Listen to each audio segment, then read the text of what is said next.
Everybody. Good evening. At the moment, it's just me and Chris. So Jimmy's due to join us, but he's not here yet. So we're going to start, and hopefully we can add Jimmy as we go. So yeah, we have checked via emails that the time difference was taken into account and all that sort of stuff. So he may have tech issues. I don't know. So very sorry, you've just got us two at the minute. But but it would be episode 19 of At Home with the Fishers, starring Nicola and Chris Fisher, RPT. Ooh. So and hopefully with Jimmy DiResta soon. Hopefully, but maybe he's stuck at work or something. But yeah. So we shall just carry on. Thank you everybody for joining us. Let's just have a quick look and see who's on. T+G Making. Hi. Maple Tree Studios. Wayne Clasper. Hi guys. Dave the Wood Barber. Who else is on? I said Wayne Clasper. Yeah, yes. Yeah. Wayne Bigfoot Woodcraft. Evening. So somebody else. Leona. Hi, Leona. Is that everybody? Oh, David McClernon. Hi, Dave. So I think, Christina Michael Hesseltine. Hello. So I think that's everybody. Have I got everybody? Oh, no, I saw the Flaming Turner as well. Thank you for joining us. Larry. So as I've just mentioned, hang on. There's something might be happening. Let me just see. Hang on a second.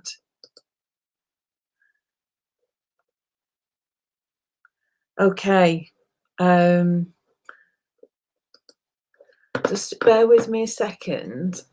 This is new technology. Oh, here we go. I can see you. You see me? Yay! How do I sound?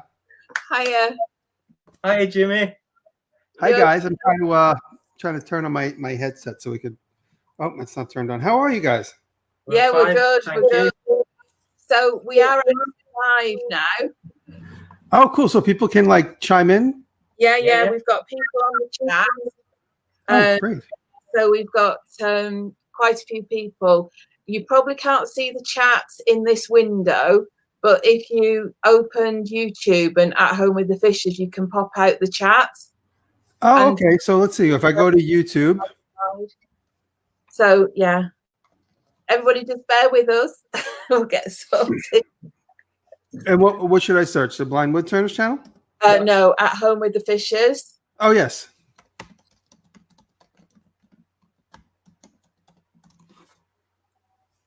Okay. Oh, live now. So you'll see the chat and you can pop it out. If you look at, I think it's 3 little dots in the top right-hand corner of the chat. Oh, yeah. And you can actually pop that out. So you can just have it open as, like 2 windows side by side on your screen. Yep. So I turned off the audio on the YouTube one because it's a little delayed. Yeah. Cool. All right then. Awesome. So you okay? I'm great. I just have been working, and I was like, I think I have something to do, and I ran over here. I forgot. Well, let's just do the. We'll start again now. We're going to start again. So everybody. So welcome to At Home with the Fishers, and Chris Fisher, RPT, with Jimmy DiResta. Hello, guys. Episode 19. So yeah, absolutely beside myself with joy to have Sir James with us again. Yay! Thank you, guys. So Look at that. Yeah, so you are an honorary Knight of the Realm, Sir James of Resta. Well, it's an honor to be here with you guys. It's funny. Yesterday, I was wearing. I've been shooting a video for Carhartt. I'm making a bunch of bars. They're doing a collaboration with Guinness and Carhartt, and I was wearing my "Keep on Turning" shirt for the first half of the video. Wow. That's awesome. Yeah, that's awesome. And you sort of like exemplify that metaphor. Keep on turning, never give up. Oh, thank you.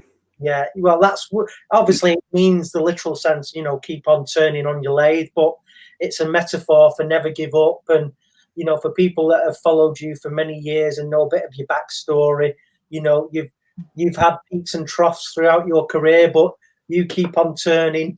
So it's that's why we gave you that one. So, thank you. Yeah, it's life is. The one thing I realized, I'm 52 now. So the one thing I realized, and I see Berkey's in here. Berkey's had some ups and downs. The older you get, the more you experience them, of course. Yeah. It's not going to not happen. It's just how you deal with what happens. That's important. It's not going to not happen. It's to be expected. It just goes to show you how funny life can change in an instant. And you got to be ready. I was driving here, and I haven't had a driving scare in 30 years. And I was driving here just like in the last 15 minutes. And suddenly a guy just came out of the oncoming lane and just driving directly at me. And I was like, he's trying to pass that car, and he absolutely doesn't see me. Whoa. I was like, this is it. I'm going to have a head-on collision with this kid who's like impatient and can't wait for this car. He was exiting the traffic in my direction. I was going from a 40-mile-per-hour zone into a 55-mile-an-hour per zone, and he was leaving a 55-mile-an-hour per zone, entering a 40. And out of nowhere, he just pulls out of his lane directly head on to me and starts doing like 75 to try and get around this guy. Suddenly realizes that I am directly in his way, about 100 yards away, which seemed like 5 feet. And you could see the decision in his wheel. He didn't know which way to turn, to go back into his lane or to turn off of the road completely, which is what he was about to do. He was about to go completely off the road. And he righted himself and got back in his lane, but he didn't see me for about 3 seconds, which I thought, all right, this is how fast it happens. You just got to be ready for anything.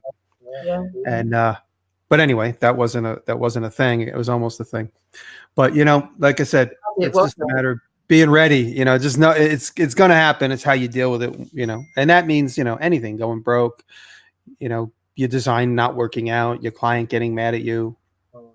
You just have to tough it out and man up and deal with it, whatever it is. And, it's so silly, but you just got to realize that, it's going to make you stronger. It's such a silly cliche, but it'll make you stronger in the end. Yeah. Yes, indeed. Right. Well, we've just that thing that I was writing down today, Nicola. I was just off the top of my head some of the things that you share with us, and just read the list, Nicola. Some of the things you're well known for. So Jimmy DiResta, designer, teacher, welder, fabricator, machinist, turner, furniture maker, maker of storage, shop fitter, into construction, forging, printing, signs, lighting, custom bespoke creations, TV presenter. Oh my God. And I do none of them well. So, that's obviously, there's probably a few more that can be added to the list, but, I think I've caught, the majority of your skill set there. I think, obviously you can go into subcategories of that, but I think I've covered the main groups that you're well known for and you cover in your videos. Well, the one we've not said is maker. We've got, I looked on your website, you have yourself down as designer, builder and maker. Yeah. So one of the questions I wanted to ask you is who inspires you? Oh, wow. That's funny. That's a good question. I guess, it's, Early on, I guess it was a lot of the bigger artists, like Andy Warhol was always a big inspiration to me, and not necessarily because of his work. I mean, I am inspired by his work, but more for his output. Like as I was a young art student, I started realizing how much work he output, and also like Picasso, and a lot of the artists from the early 1900s, those guys that just constantly produced art, Salvador Dali, and all the surrealist artists the surrealist artists were kind of like at the time just having fun and being silly, and people were starting to buy into it. And if you ask me, I think they were just being more and more absurd and seeing who would buy it, and behind the scenes they were all laughing. So that kind of stuff inspires me. Of course, Leonardo da Vinci and all the stuff at the during that period of time in art. And I was an architecture student, so I am inspired by architecture. I'm inspired by good architecture, and I'm also really inspired by bad architecture. Inspired to not do it. It's funny when you see bad architecture, forces you to kind of think more practically. And also just inspired by the community in general. There's been so many wonderful relationships developed in just the last 5 years of my life that are relationships I feel like they've been there forever. And it's like I never ever spoke to Adam Savage, much to everybody's dismay. I have no relationship with him whatsoever, but he just invited me to be part of this thing. So in spirit we are friends, and in spirit we are connected. And this I'm looking at my emails, happen to pop up this Project Egress thing, just to follow up on that. So just the maker community in general, like I said, even if we don't talk, we're all still connected in one way or another. Or if you in the maker community, there's so many like vague notions of this one or that one, and then you bump into somebody at a show and you can't even remember whether you know them or not, but you immediately just go right into it with them. There's been so many people that I met, even you, Chris, when we first met, I was like, I felt like I met you before, but obviously I hadn't. It's just such a warm, loving community of people that are just open and honest and willing to share. And the most impressive thing is the competitiveness is like nearly non-existent.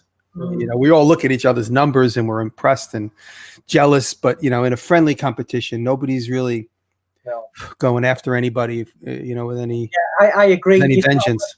You always want yourself to be on an upward trajectory, but I would never get upset that someone else has become uber successful. I'm constantly pushing myself, and Nicola's constantly pushing me, and she works hard, but we never begrudge anyone else's success. And good luck to everybody. If everybody can become financially stable and happy and make a living out of making things, God bless them all, and the best will in the world to everybody. I mean, that's the best way to put it, I suppose, from my standpoint.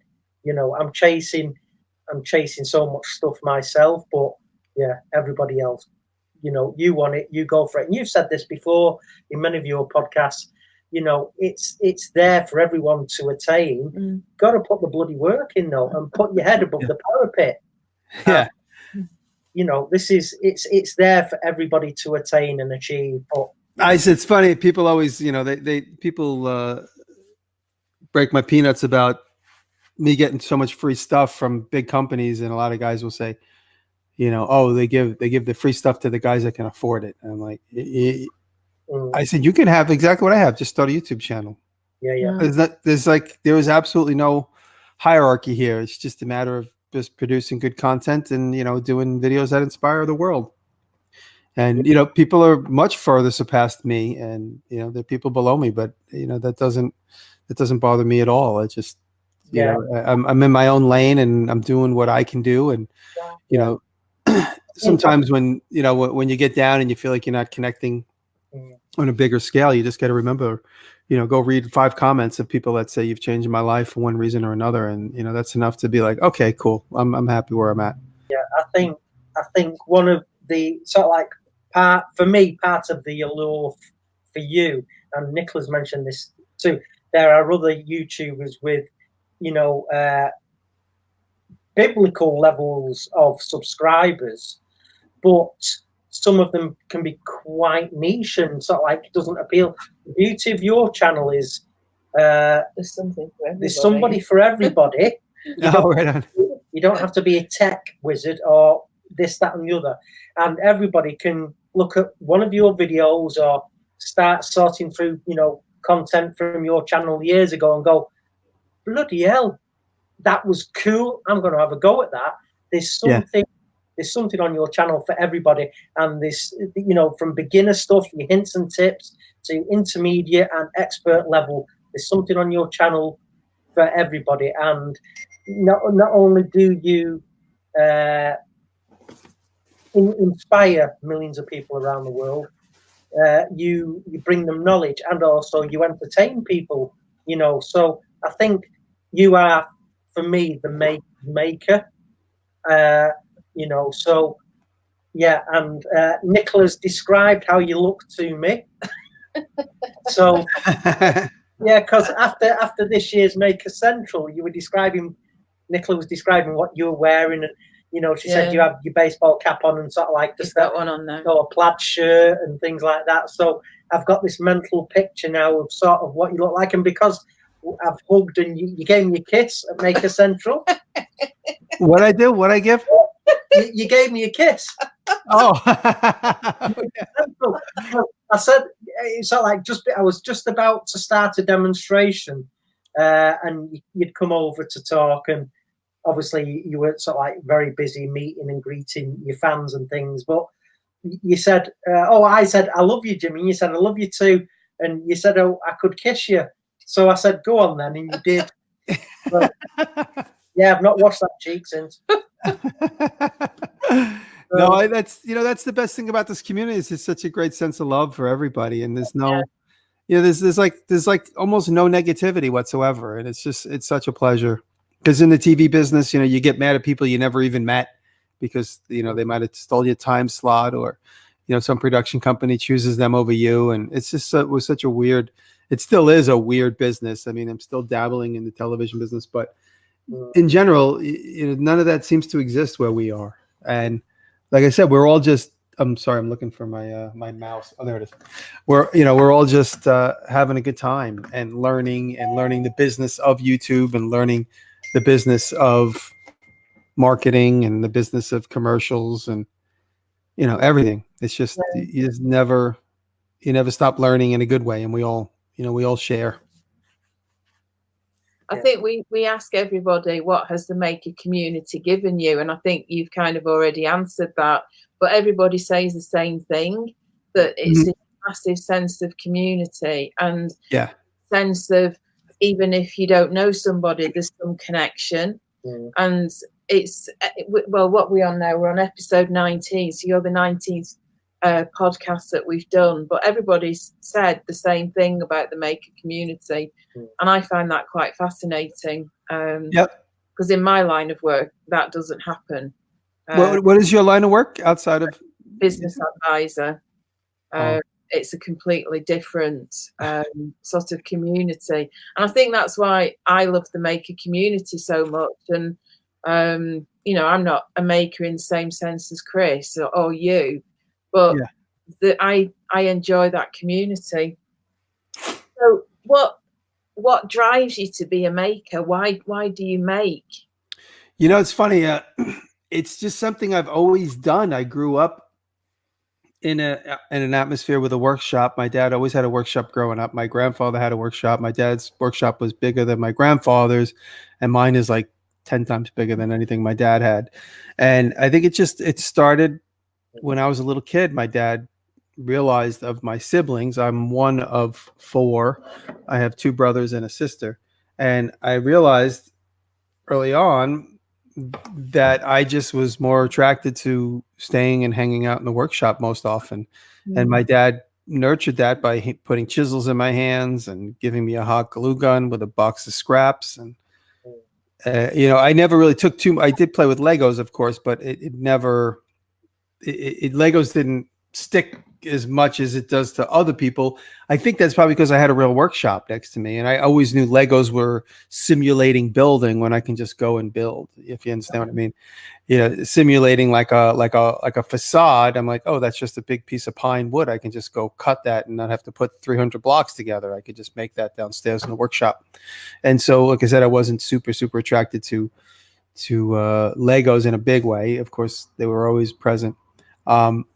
So growing up, I just always hung out in the workshop, and then I started realizing I was a visual thinker. I wasn't very book smart.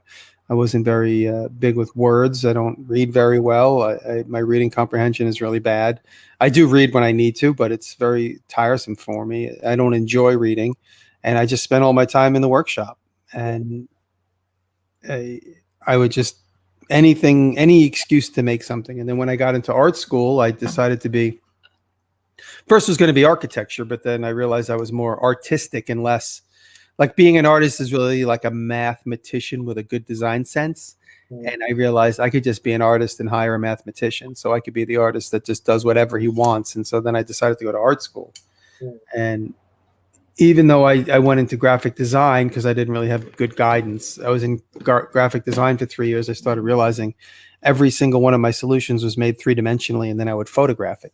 So the teacher would make a menu for this restaurant, and everybody would just basically make like a graphic solution, like a piece of paper. I would make a menu that looks like the restaurant, like it would open up and pop open and be all three-dimensional. And I cared very little about the graphics themselves. It was really more about the construction of stuff. And one of my teachers introduced me to another teacher, and that person was all about making three-dimensional stuff. And from that moment on, I just stayed friends with Kevin. Kevin was one of my big inspirations early on. And I just stayed in touch with Kevin, worked with him for a little bit early on, but we stayed friends. And he's the one who hired me back to be a teacher at the School of Visual Arts. Yeah. But that was really where I got the full license to be a three-dimensional artist, where prior to that, I was just kind of trying to jam it into everything. Didn't really have like a focus. But when I started taking Kevin's class, that was where I decided. That's where he was giving me assignments to design props and giving me assignments to design three-dimensional illustrations for the cover of a magazine, or the three-dimensional illustration for the cover of a rock and roll album. So that was when I really started letting loose, you know, and then started learning the distinction between three-dimensional design for illustration and three-dimensional design for prototyping, three-dimensional design for fashion, you know, the fashion of what a computer would look like, or, you know, industrial design. So that really all started coming together for me in art school. Yeah. You collaborated on a book called I Make. Oh yeah, my book I made with Tracy Blum. Yeah. Well, we met her at Maker Central, and I ordered one of the books for somebody that we know called Harry. He's only a young boy. He's made, well, I think we tagged you in some of the pictures, but he made some of the projects at the back of the book. Terrific. That's great. What would you say to somebody who was a young maker today and might want to follow in your footsteps? What would I say to them? Yeah. I would say just experiment. You know, a lot of people get involved in a project, even young adults that are for the first time deciding to make stuff. I'd say it's really important to experiment. And for some weird reason, I just always had this mentality. Nobody taught it to me. I just, as a child, I would be like, oh, what would happen if I did that? Okay, that's what happens. Let me see what happens if I do that and that. Oh, okay, that's what happens. So the idea of experimenting and getting reference to make your next experiment, and then eventually out of your experiments comes a finished product. I see all too often people make the mistake of going, okay, I'm going to make a bowl. I've never made a bowl in my life. I've never owned a lathe. I'm going to make a bowl. And the thing flies off of the mooring, and they get all upset and distraught and upset, and they give up. Like, how it's like hand me a Stradivarius violin and expect me to do, you know, Beethoven's violin concerto because I want to be a violinist. You got to build up to it. You got to experiment. You got to figure out what is the right fingering. How is it going to feel more comfortable? Which part am I a lefty or am I righty? You know, people immediately think they're going to get up at bat and hit a grand slam. And it's funny, nobody thinks that about musicianship. Nobody thinks that about sportsmanship. But when it comes to making, people think that, oh, I saw that guy do it, I could do it. And they get up there and they fail, or, you know, God forbid they get injured on one of the tools, and then they feel like a complete failure. You know, nobody goes into the minor leagues without building their way up to the minor leagues. And it's the same thing with what we do. I mean, because there is no government regulations, or there's no sports authority, or there's no, you know, stewardship really in America, at least. People get upset when they immediately think they're going to be able to do it great at first. So getting back to my bigger point, which is just you need to experiment. Yeah. And that's what I would tell children: experiment. Here's a hot glue gun. Here's a box of pieces. Glue them together. What is your imagination telling you? And that's it. You know, really exercise the imagination is really another really strong point. Just people always say to me, how thank you, Andy, you're a solid point. People say to me all the time, where do you come up with your ideas? And it's just being playful. It's just like going to Walmart and reading the packages and playing with the packages. I mean, that's what I do that a lot in public, but in general, just like go into stores you wouldn't go into. When you're in the mall, just like go into Forever 21, look around, like, why are these young women attracted to these clothes? And you just start, that's just something, you know, oh, what is it in this pie shop? Oh, wow, this place only sells puppies. Let me go in there. So it's just a sense of being curious. And the more input, I always say, the more output. So being curious and being playful is where new ideas come from. Yeah, you get out what you put in. And, you know, it's like all of us that are makers, and we've been doing it for a few years now, we have got thousands upon thousands of hours invested in trying to learn these skills.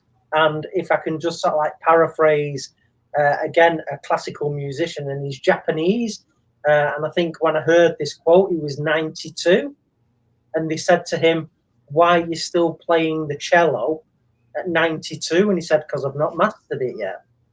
Right. Wow. Yeah. You know, it's funny.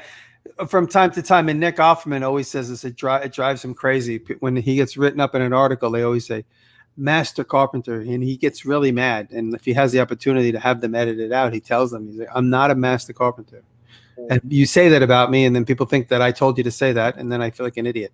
And, you know, people say that about me, master this, master that. And I certainly am no master. I am definitely just still a student of anything that I'm playing with. And I like to just keep playing and learning. I made my leather bag this weekend. I never really made a bag like that, but I've watched so many people do it, and I'm like, let me just mimic what they're doing. And then I found myself with solutions that I really had to come up with on my own. And, you know, I slept on it, and using my experience, I started, when I did that, this is the solution for that. You know, these things start happening unconsciously, and you wake up and suddenly you have a different frame of mind. And another thing, a lot of people go into making stuff, they need to see all the steps in front of them. Personally, I can't work like that. I need to just know, I kind of have like a vague end vision, and I know where to start. And then every single step begets the next step. And so that's another piece of advice to somebody who's just starting this. Don't think you need to have every single thing mapped out and, you know, sketch up before you get started. I personally like leaving the process loose, because that's where the surprise comes in. And that's for me, that's where the joy is discovering new opportunities of doing things a certain way. Or, you know, like I use this example, like the barbecue video that I did recently, which is turned into a viral video. It's over 2 million views of me making a scissor lift barbecue. Yeah, listen to that. Yeah. I started that video just going to make a regular barbecue. I wasn't making a scissor lift barbecue. I was just making a regular barbecue. And it was like about, you know, after the first act, so to speak, I said to myself, this is just going to be a boring video of me making a barbecue. What other ways can I make the grill go up and down? And I have a scissor lift in my workshop, and I thought about, the scissor lift goes up and down. How can I copy that? And then I was like, if the barbecue is right on top of the scissor lift, that would be going up and down. Yeah. And so that's where I got the idea to just do 2 X's on either side, and it gave me enough travel of about 12 inches. that was impressive enough for camera and worked enough for the grill. Yeah. So therein lies the, keeping it loose and free and easy gives you the opportunity to come up with new discoveries. Yeah. When you do a SketchUp drawing and you like stuff, maybe for the people that do the SketchUp drawing, that process happens while they're drawing it, but not for me. So personally, that's why I tend to stay away from hard sketches early on. Yeah. So. Chris says he can't see it, so it doesn't work for him. That's a good point. Yeah. So for me, but you see it in your mind, and that's where it's most important. I do, and I don't know about you, and I'm guessing you do. For me, I get a huge, it's almost a sense of euphoria from being presented with a problem and having to work it and solve the problem differently because I'm blind.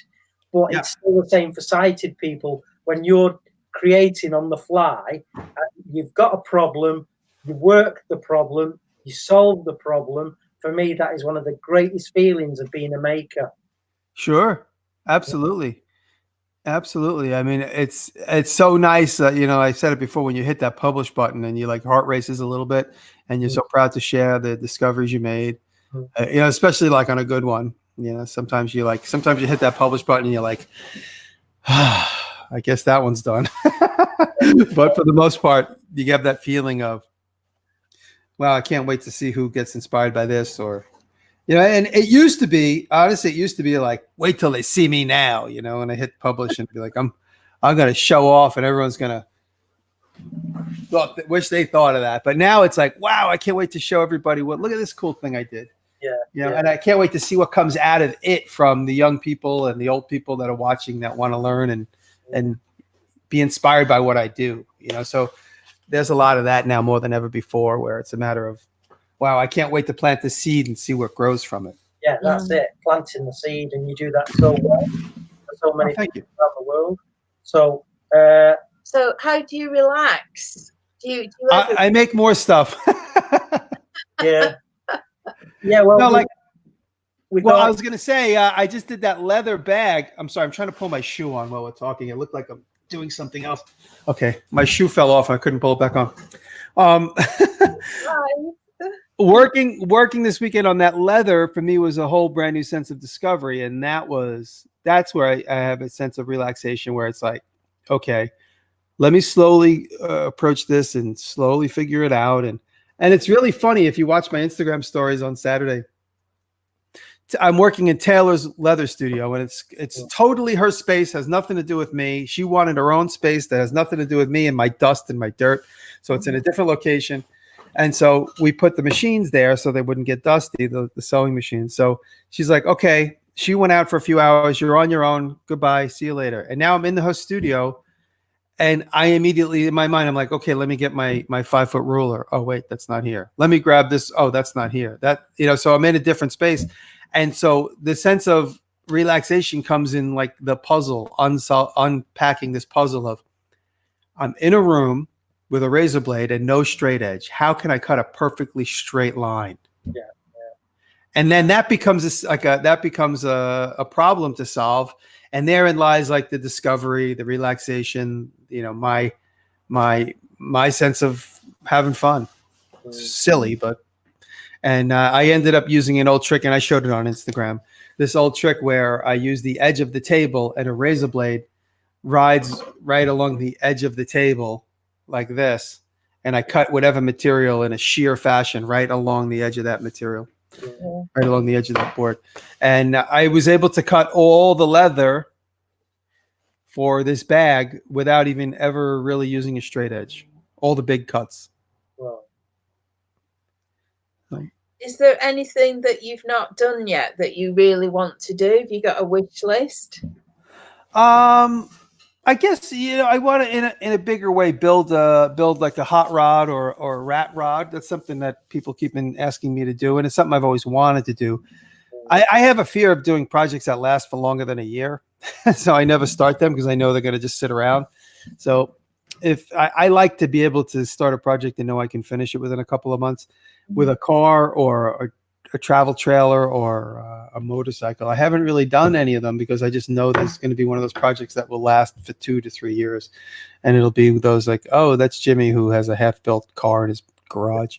So that's just the stupid thing I need to get over personally. But doing a car or a travel trailer, those are projects that I want to do, which, those are long-term projects that I have to one day figure out how to start.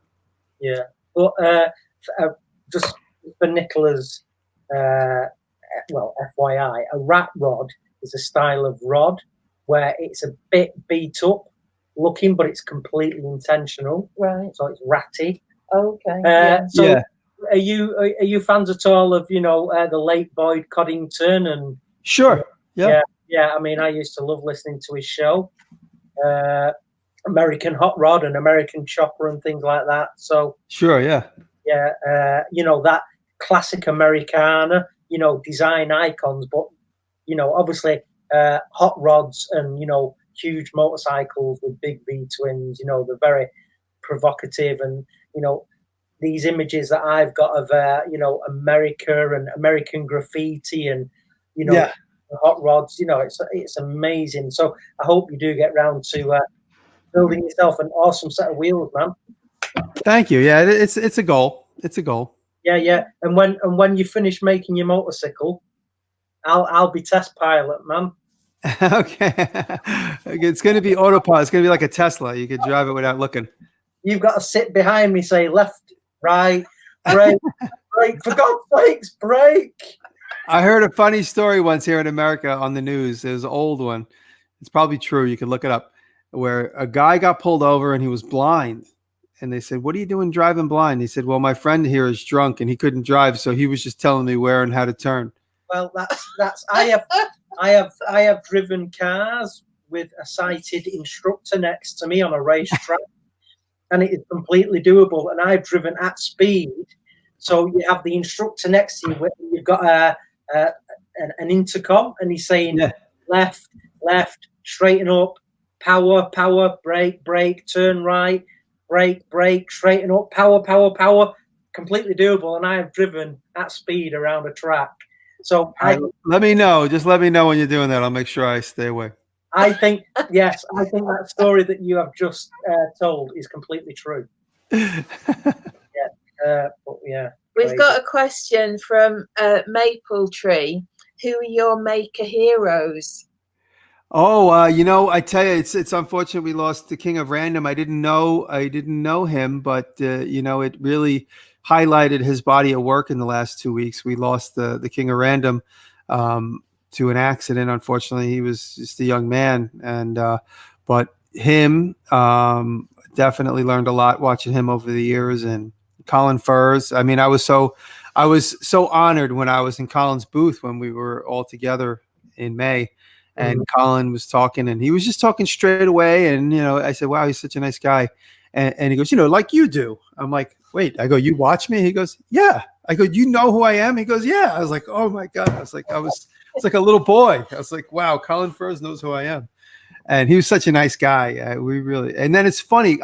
When I was on stage at that show, someone said to me, what are some of your upcoming builds? And I said, I want to build more like Colin Furze, like mechanical, this or that. And then I went home and the first thing I built was that barbecue. So it's really funny. I planted that seed to do something more like a Colin Furze video, and I made that barbecue, which, it didn't have any actuators or hydraulics, but definitely was inspired by all of the different types of steel mechanisms that Colin and his team do. So who else? I mean, I'm a big fan of Casey Neistat. He's just another fellow New Yorker. He just recently moved to California, so we're going to see how his style changes. But just Casey's just a type A personality is a big inspiration to me when I see what he gets accomplished. I mean, he's almost 20 years younger than me. But when I see what he gets accomplished, I think to myself, wow, he could do it, I could do it, kind of thing. Yeah. Well, how's your workshop coming along? The one in the back is great. The new big barn is great. I'm just I'm slowing down. I'm spreading out the money a little bit. I just bought another little piece of property in town. So the building itself is there. I just put up the fans, and I still need to do the walls, and we need to set the electric. We have electric in there, but we have like several temporary outlets. We need to one day get in there and just nail it hard and get everything in the walls. It's just been a matter of, Patrick is my electrician and friend, and he's been super busy at the World Trade Center. He works at the New York City World Trade Center, and his company has really gone crazy doing 25 different floors. So he's a project manager. So he's every weekend he's getting jammed and staying downstate. So when things lighten up for him, I'll make sure they lighten up for me, and we'll get back on moving along. But the building's operational, and which is probably the biggest problem, because I'm like, we'll do it later. It works now. It's fine. But we do need heat, and heat is coming in this month. My friend Mo from M&H Heating on Instagram, he's going to come and get the boiler set up for the heated floor, and insulation's in for what it's worth. It's not done super perfect yet, but it's there. So it's getting there. Everything's a work in progress, and I try not to beat myself up about not having it perfect yet. Dave the wood barber has said, might be a silly question, but have you ever knitted or done any crochet?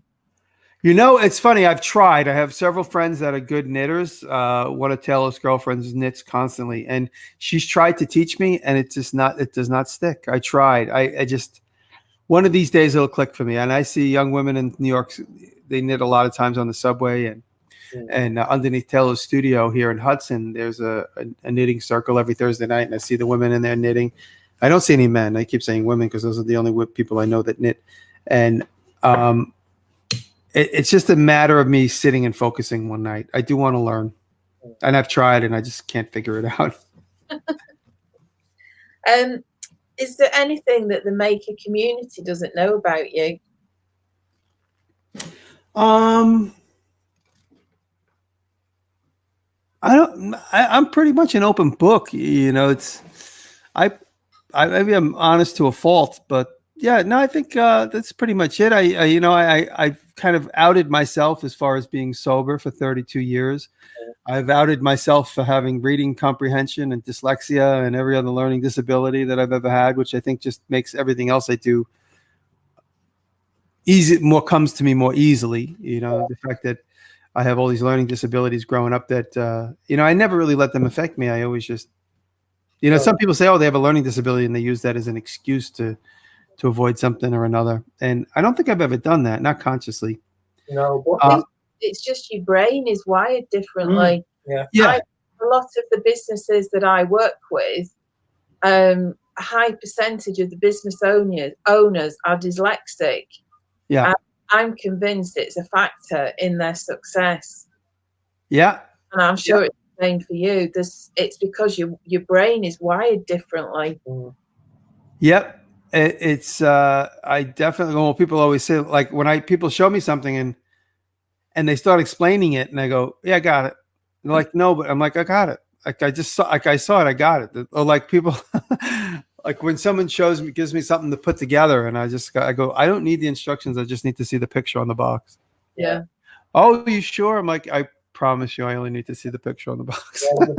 You've said that in past videos where you can look at something and then a few minutes later you've deconstructed it mentally and rescheduled it, and you've worked out pretty much most of the kinks in your mind. So, and there's definitely a trend and a link between people with learning disabilities and a sort of like genius levels when it comes to working with the hands and things like that. So and it's like, you were saying, when people find excuses, I mean, it's with me being blind, and because I have no vision at all, my retinas were destroyed by the infection.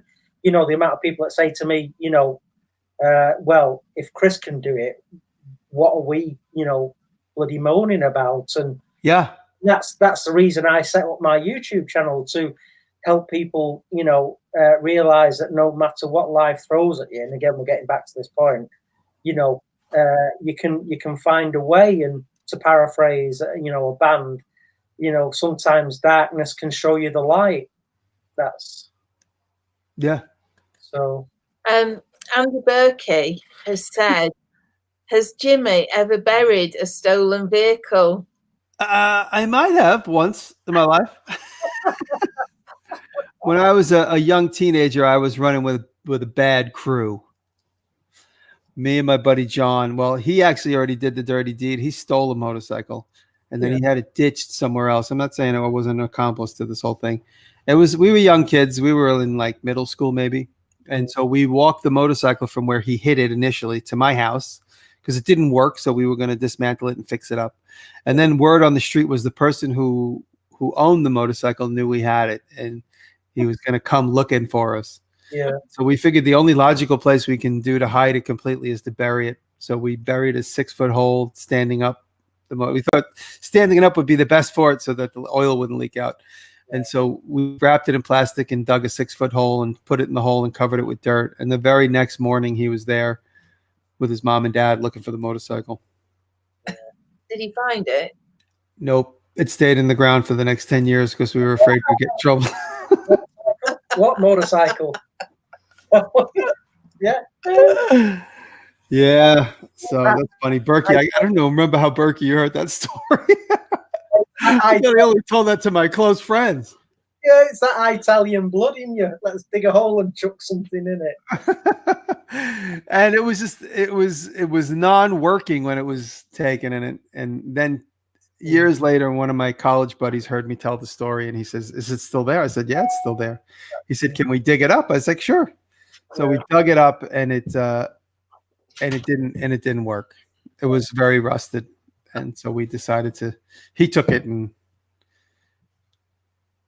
scrap. Let's just say you'll never see that motorcycle again. So I think probably our last question is, what's next for you? It's funny. Me and Laura often talk about this kind of philosophically when we're together. Laura Comp, what's next? What's after YouTube? It's exciting to be in the game, to be able to participate in what's next. I don't really know what's next. I mean, I guess I can say me and a couple of YouTubers that have a great sense of humor, we've banded together, and it wasn't our personal idea. It was some TV producer said, "You guys have a great sense of humor all together. This person's been watching our stories and, the few times we hang out together." And that person said, "Why don't you guys get together and do a TV show?" So this production company is pitching a TV show with me and a few other YouTubers. I don't want to say who they are just yet until it gets a little bit more solidified. Mm-hmm. And we last night we had a powwow on Instagram. On Skype, just discussing potential show ideas. And I tell you, we didn't stop laughing the entire time. And if we could bring any of that energy to this TV show, it's going to be a hit. A lot of fun, a lot of potential fun to be had. But it's TV. It's very touch and go. It can go away at any second. And but besides that particular TV show, which is just a maybe, I'm on the TV show with Nick Offerman and Amy Poehler. That's going to be on in December. The second season we shot went really well for me this time. Last season, the first season, I was always kind of whiny about because I wasn't really happy with what happened. But you know what? I learned to just stop being a baby and just enjoy the experience. I don't know what was up my, I don't know what was in my diaper that last trip around, but I was being a baby. But this time around, when they asked me back, I couldn't believe it. So I was like, you know what? I'm going to take this opportunity and make the best of it. And had a really nice time. I met some really great. Not to say the first cast wasn't great, but the second cast was even more better and more open. I think because they had an opportunity to see season 1. And so jumping on the show at season 2, they all realized, let's just make the best of, what we saw and better. And so season 2 is better than season 1. And season 3, if we get it, is going to be amazing. So it was a really great experience. Made some great friends behind the camera and in front of the camera. Yeah, well, that's really cool. And that shout out you gave me was from your hotel room whilst you were in Hollywood. Oh yeah. So yeah, thanks again for that. But it's I mean, I don't know if you know, but I've been covered by the BBC here about 4 or 5 times, because I'm a blind woodturner and the only one doing what I do in the country. But the sign that Nicola, so read out my name again. I'll just give myself a... Chris Fisher, RPT. So Chris Fisher, RPT. So hopefully the BBC, they've asked for exclusive rights to the story. But I've just, about 3.5 weeks ago, I had an assessment. Really? And it was for an accreditation. So I've passed. So I've become the first ever blind accredited turner. Wow. So the RPT stands for Register of Professional Turners. Terrific. I'm on the register now. I've been added to the database, and I'm the first ever blind accredited turner in the country. Amazing. Congratulations. So, but I'd just like to say thanks for being part of the journey, because, you know, there's a little bit of Jimmy in what I do. So thank you. Oh, thank you, buddy. Thank you. So, yeah, I've worked hard for those 3 letters, so I'm going to bloody use them. Very good.